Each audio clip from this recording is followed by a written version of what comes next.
Eto nga pala mga kaborbot si Kiatami at itetest niya ulit yung kanyang saranggola. So nakalimutan ko mga kaborbot kung 1 taon o 2 taon na tong saranggola na to, pero yung itsura niya mga kaborbot parang kakagawa lang. Tara mga kaborbot, tingnan natin yung test file ng saranggola ni Kiatami.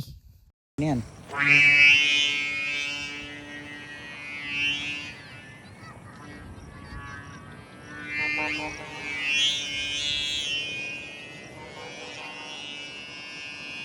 Dahil malapit na nga mga kaborbot ang kite season, sa mga naghahanap ng guryon, PM nyo lang kami. Dito nga pala kami mga kaborbot sa barangay Bigatan sa Cavite. Kaya sa mga kalapit namin barangay, sa mga kalapit namin lugar, PM nyo lang kami kung naghahanap kayo o magpapagawa kayo ng guryon. Yung presyo nga pala ng guryon mga kaborbot nagdedepende dun sa size, design ng mismong guryon o yung color combination o dami ng kulay. So bago nyo nga ma-receive mga kaborbot o makuha yung guryon, fully test play na yan o na-test play na yan sa mismong hangin. At pag dumating sa inyo mga kaborbot, papali pa rin nyo na lang o wala na kayong problema dyan. Ang presyo nga pala ng guryon mga kaborbot nag-i-start sa 300 pataas. So depende na lang yan mga kaborbot sa pagiging disenyo, kulay o yung laki ng saranggola. Pag kite season nga mga kaborbot napakarami bumibili o nagpapagawa dito sa amin. Kaya kung ako sa inyo mga kaborbot, the best time is yung ganitong panahon.